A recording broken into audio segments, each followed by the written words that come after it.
Hello everyone and welcome to another video. So I wanted to do a bit of a spotlight. This will be a bit of an interesting video to do. I'm wondering whether I could go and do other spotlights on other things, so you have to let me know how this goes.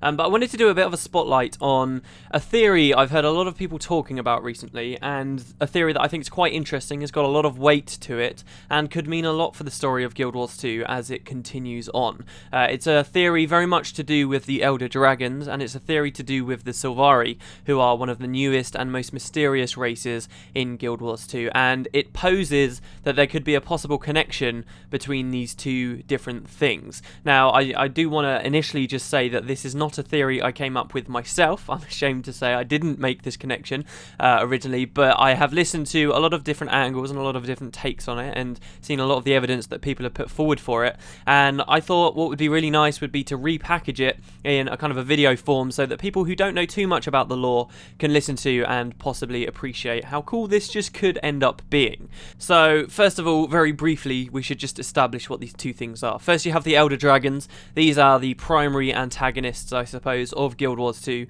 They are great, powerful, elemental, hungry forces that seem to have no other motivations other than destroying, or as it may turn out to be, consume magic on Tyria and bring chaos.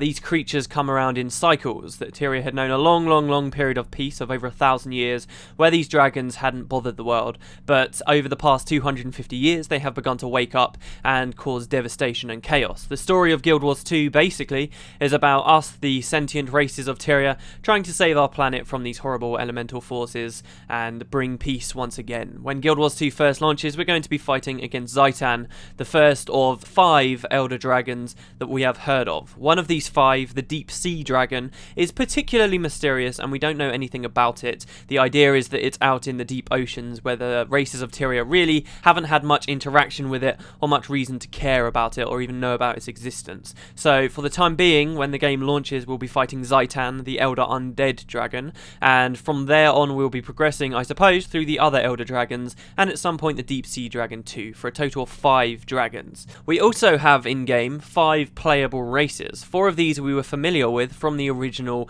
game, from Guild Wars 1. The launch at Prophecies introduced us to the humans, the Char, and by the time Eye of the North swung around, we heard about 2 more, the Norn and the Asura, but the 5th race are the Sylvari. These characters, much like the Elder Dragons, have just popped up recently. In fact, in the last 25 years, so very recently. This is an entire race of plant people that many mistake to be elves, unfortunately, that have arrived on Tyria, and they are being born from something known as the Pale Tree. You get to play as these guys, and out of all 5 races, the Sylvari are the most focused, I guess you could say, on the threat of the Elder Dragons from the get-go. Now, we have these two things, and basically the theory says that the Sylvari are also an Elder Dragon, or somehow a part of an Elder Dragon, or the Pale Tree, rather, which is birthing the Sylvari unto the world, is an Elder Dragon, and this tree has arrived very recently, just as the Elder Dragons have. So let me take you through a couple of points of things we know about the Elder Dragons, and then a couple of points of things we know about the Sylvari, and we can pair them up and see just how similar these guys really can be, and what this might mean for the story of Guild Wars 2. So the first point to know about the Elder Dragons, as I mentioned, is that they've just woken up, and what this actually means is they go in cycles. They were asleep, and a long time ago, around 10,000 years ago, they were awake, and then presumably, before they were awake at that point, they'd been asleep for a long time. They go to sleep for a long time, and then they wake up. They go in cycles, and they all fall asleep around the same time, it seems, and they all wake up around the same time. Now, just because they're kind of in sync like this, and because they're all waking up at around the same time, don't mistake them for being in allegiance with one another. This is another point about the Elder Dragons, that they do not necessarily like one another, and they will fight one another should they come too close to one another's territory, or I guess feel threatened. They don't really think. You can compare an Elder Dragon to that of a hurricane. It's just a powerful, destructive force that is unthinking, and it just consumes things and destroys things, and they do not have necessarily any views to one another, except for when one threatens the other, because it's too close, for example. So it is very likely we will see, before the end of Guild Wars 2, and the last of these have been defeated, we will see some of these dragons fighting one another, some of these dragons' minions fighting one another.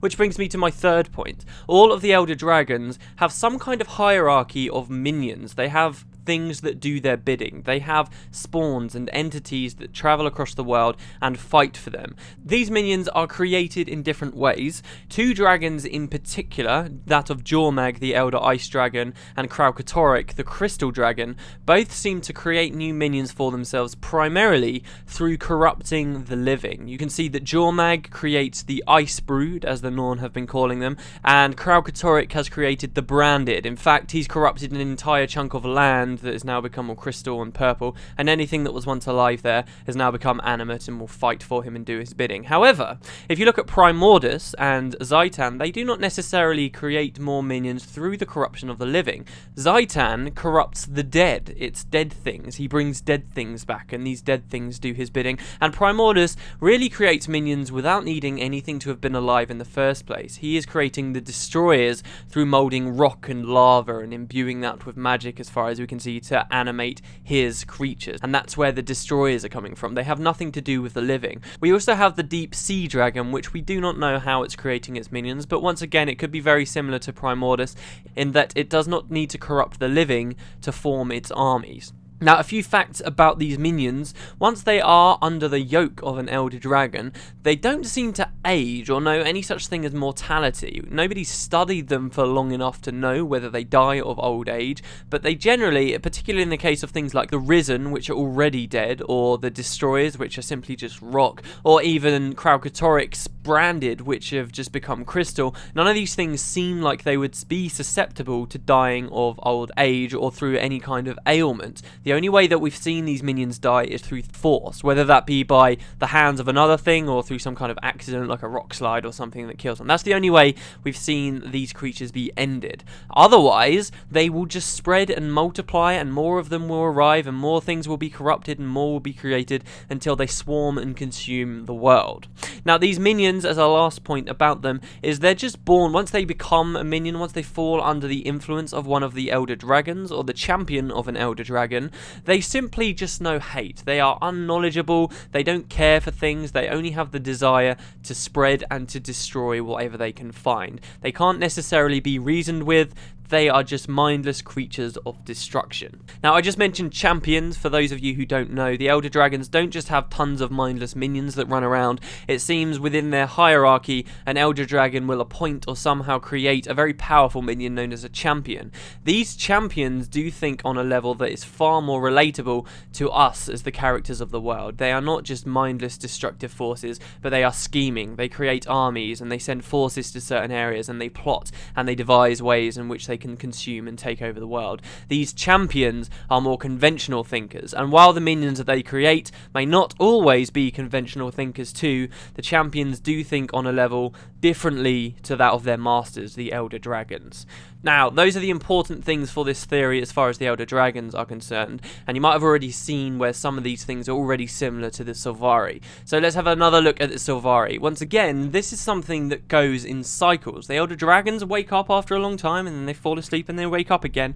And just like this, the Sylvari and the Pale Tree seems to travel in cycles too. It's been proposed quite frequently that the Sylvari are Tyria's own reaction to the appearance of the Elder Dragons. This is like Tyria's defense against them. When the Elder Dragons begin to rise, Tyria creates essentially the circumstances under which a Pale Tree can begin to give birth to more Sylvari, which can fight against the Elder Dragons. This is like, if you will, Tyria's immune system reacting, and that's what the Sylvari are. That's another theory that a lot of people talk about, but it can't be denied that whether that's true or not, the Pale Tree has arrived just in time for the rest of the Elder Dragons, and before that it had been gone for a very long time. We don't know how long, but then with the Elder Dragons, again, we don't know specifically how long they had been gone for too. We do know though that as the Elder Dragons have awoken in their cycle, once again the Sylvari have appeared too.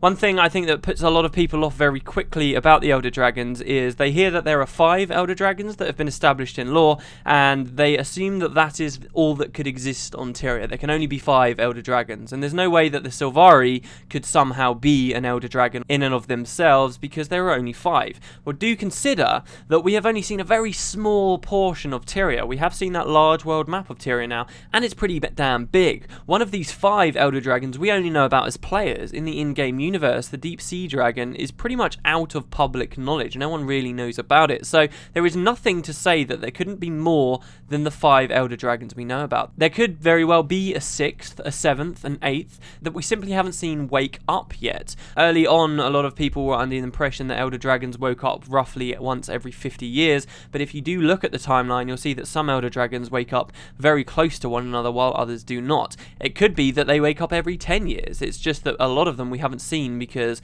based on where they are in Tyria, none of the races we're playing as have come to know about them just yet. Another thing about the Pale Tree, another thing that makes it very similar to the Elder Dragons, is the way in which it is creating its minions. We just established what we know about the Elder Dragons minions. Well, let's look at the Sylvari as minions of the Pale Tree, for example. Let's say the Pale Tree is the dragon and it is birthing forth into Tyria its minions. It is constantly creating these creatures, the Sylvari. They are constantly being spawned more and more. At first, they were arriving in generations. There were just a few of them, and then there were just a few more. But now it's got to the point where they are exponentially arriving on Tyria. More and more and more of them are coming. And as they arrive, they come to the world seeking to explore and to travel and spread their influence across the planet, just as the Elder Dragons minions seem to want to do. They also arrive on Tyria fully grown and don't seem to age either, which again is very similar to the Elder Dragons minions that don't know mortality themselves. With the rate that the Sylvari are being born from the Pale Tree and the fact that they don't seem to age, very quickly the Sylvari could run unchecked and become the predominant force on Tyria, where there'd be far more of them than of any other race because they're reproducing that much quicker and they're not leaving unless they're being forcibly killed. So they could very quickly overrun Tyria in the same way that a lot of the Elder Dragons minions seem to be trying to do the exact same thing. But if you stop for a second and think about that, it doesn't make sense, because we've just established that the Sylvari seem to run in cycles, just as the Elder Dragons do. And now we've established that they are just constantly reproducing and not dying.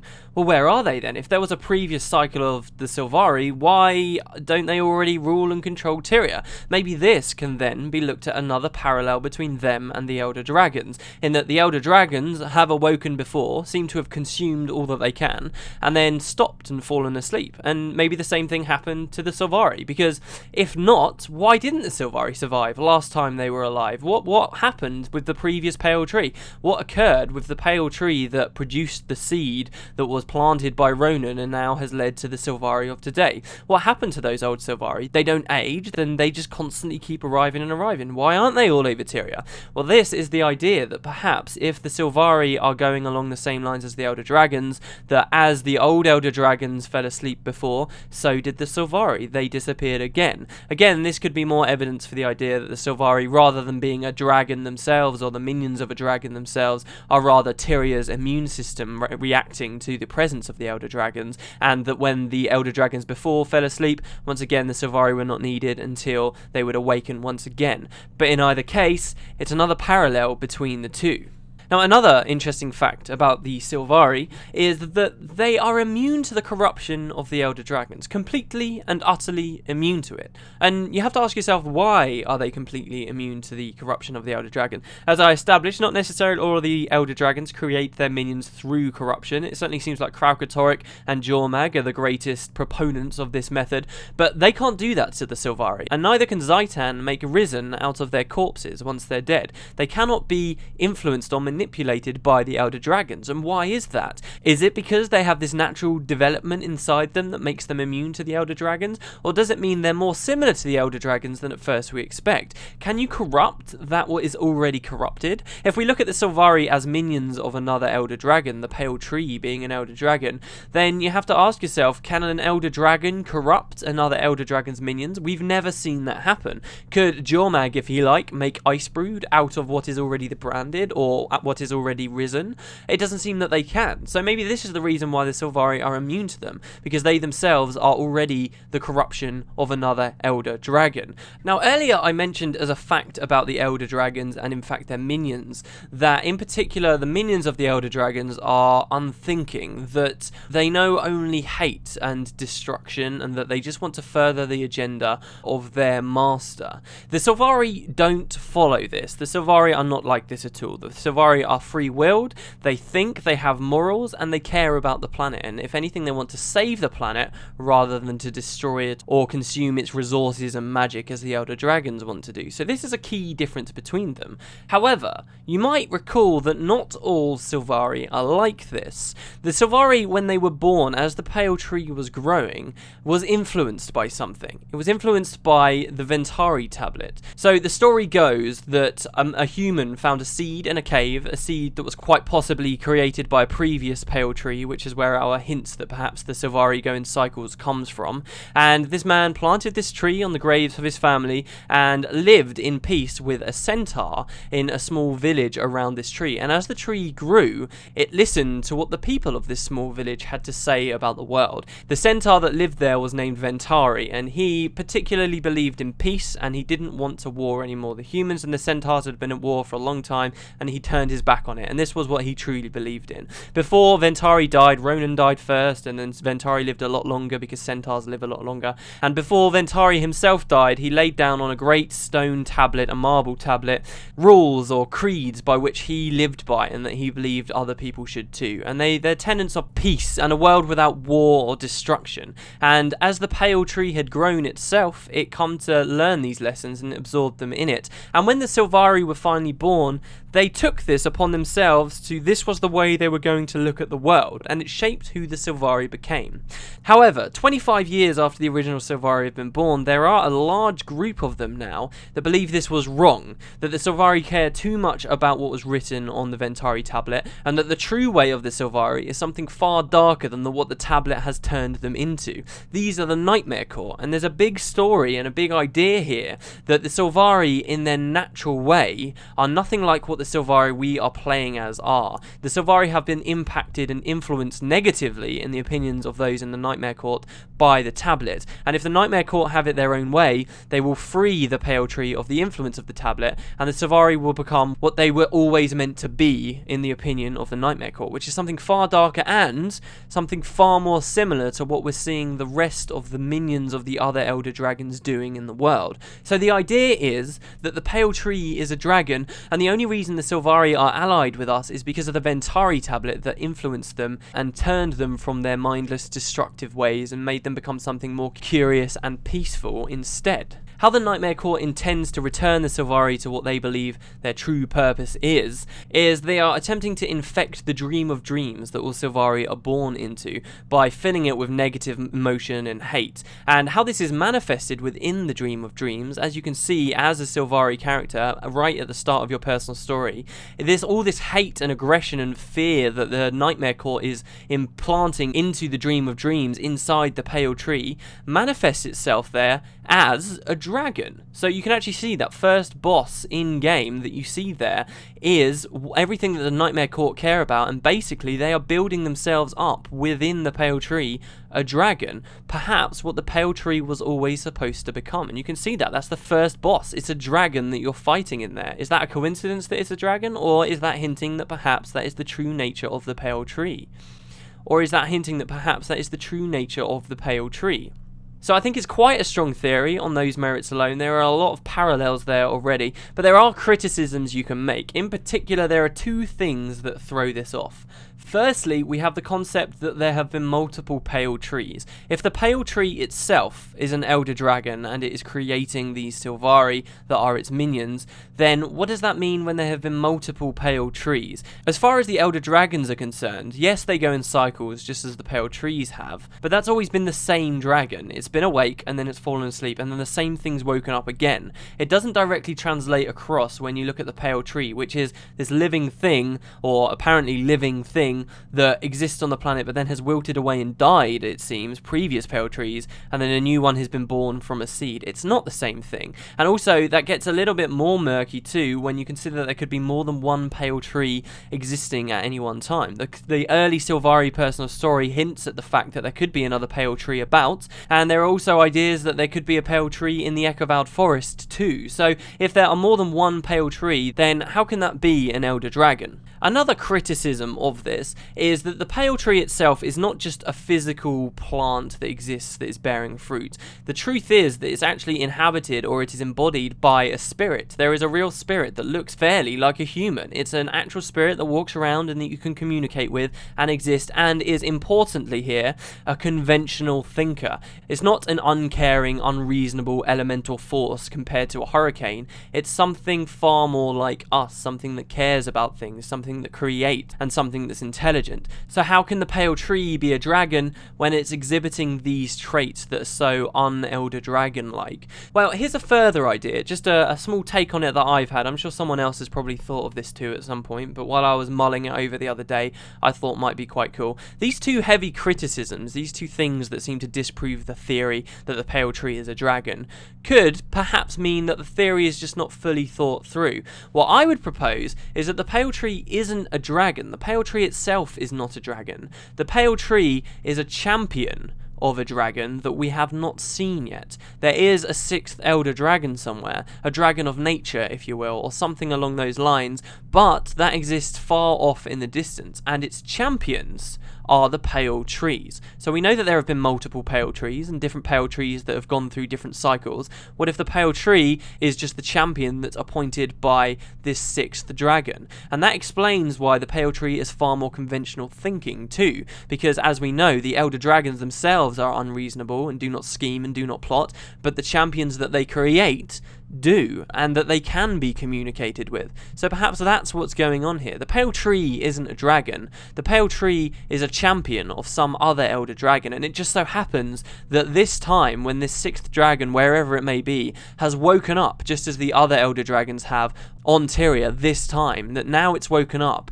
it's given birth to its next pale tree is on there, but it just so happens that through whatever luck, this pale tree was planted by a human and grew up in an environment around creatures that did know peace, and that these had somehow shaped its opinion and moved it away from nightmare and destruction. How a champion is actually created has always been a question that's gone unanswered to this point. How are the elder dragon champions created? We know that in some way they have cycles of their own. You can look at things like the Shatterer, these creatures that are completely and utterly defeated, and then a new one is created that is very similar to the previous one, in the same way that the pale tree is a new version of older pale trees. It's not the same pale tree that once existed, but it's a new one that has been born from a seed from the previous one. It's the same kind of thing. And this wouldn't be the first time either that we've heard of an elder dragon champion that has defected. If you look at Kralkatorrik and Glint, we're not 100% sure how it happened, and in a recent interview, Jeff and Ree said that this was a story that was going to be touched on in Guild Wars 2, but Glint somehow became free of Kralkatorrik's influence, and she didn't agree with Kralkatorrik any longer. This same thing could be happening here. This pale tree that is birthing all these Sylvari was impacted as it grew up. Who was there for it as it was growing up? Was it the elder dragon that was responsible for its creation? No, it was these peace-loving centaurs and humans that were living and hated the idea of war, and now that is what it agrees with. Slowly it could be changed and turned into what the elder dragon originally wanted it to be, as the Nightmare Court gain more and more progress and corrupt the dream and implant this image of a dragon and destruction and hate within the Dream of Dreams. But for now, it's a champion that has come around and seeks to fight the other elder dragons. I wonder whether the pale tree knows what it is. If this is the story that it's coming out with, does it know what it is? The Sylvari, certainly, if this theory was true, do not know that they are the minions of an elder dragon, and now we have this really interesting story going on for the future of Guild Wars 2, where these elder dragons, whether they consume the world or not, whether we defeat them or whether they defeat us, they will go in cycles, they will disappear again, they will fall asleep again, and their minions will fall to nothingness, and possibly only some of the champions will remain, as Glint remained, as perhaps Kunavang, if she turns out to be an elder dragon champion, or Rotscale too, they might remain, but the minions themselves disappeared and were destroyed with the elder dragons. No matter what happens, this will occur, and they will disappear, and now we have this kind of tragic story of the Sylvari that everything they care about, as I said, said earlier, seemingly more so than the other races. They're more on the ball, they care more about fighting Zaitan, at least at first, than the other races do. They care so much about defeating these Elder Dragons, and what they might not realise is that this is what they are, and it is their eventual destiny to go down with the Elder Dragons, which is a tragic, cool idea, and could open a lot of really interesting doors for the story going into the future as we defeat more and more Elder Dragons, and eventually come to the topic of Elder Dragons beyond the 5 we know about, or as it were, the 4 plus the Deep Sea Dragon that the characters in the universe don't know about themselves. So I like the theory. I don't just like the theory because a lot of it fits, but because I think it could mean a lot for where Guild Wars 2 is going as like a story-focused game in the future. It could raise a lot of interesting questions, especially for people playing as Sylvari characters. And people have talked a lot about the Sylvari as being a unique fantasy race. Well, if this is what it turned out to truly be, that we were playing as our enemies and we didn't quite know it, then that could be a really cool twist to go on. So I like the theory. I think there are a lot of parallels and a lot of things similar between the Elder Dragons and the Pale Tree, and I'd like to see whether this is how things turn out to be, because I wouldn't be surprised, honestly. What do you guys think anyway? Is there some other criticism that I haven't thought about that disproves this entire thing and just shows that it can't possibly work out that way? There are a lot of other repercussions too. Well, one of the guys that really got me interested in doing this video talked to me about how if you did consider that the Pale Tree was an Elder Dragon, we now have 6 Elder Dragons, and we also have 6 human gods. One of the most famous theories to me, people when they first get into the lore come up with, is trying to pair the Elder Dragons up with the gods, but it's just mismatched and it doesn't work. And it actually turns out, if you do consider that the Pale Tree is an Elder Dragon, or that the Pale Tree is a champion of an Elder Dragon, or at least there's this 6th nature Elder Dragon somewhere, if you do consider that and then try to pair those 6 Elder Dragons up with the 6 human gods, it fits really, really nicely, which kind of puts new light on that theory too. But I think I've talked for long enough about this. Let me know what you think, guys. Let me know if you liked this kind of video as well. I mean, it's kind of a bit of a heavier lore thing, I suppose. If you would like me to do more spotlights on other stuff, just talk about it in the comments down below. If you've got any further thoughts or things you might have picked out of this that maybe I haven't covered, let me hear it. I'd love to see what you guys think about a theory like this. It's one of my favourites that's going around at the moment, and I'm curious really to get in game and play a Sylvari now to actually see how much extra evidence there is for this kind of thing. I mean, I wasn't that interested in playing a Sylvari, but they are certainly one of the most fun to speculate about. I'll give them that. Anyway, thanks very much for watching, guys, and I will see you next time for whatever's coming up next.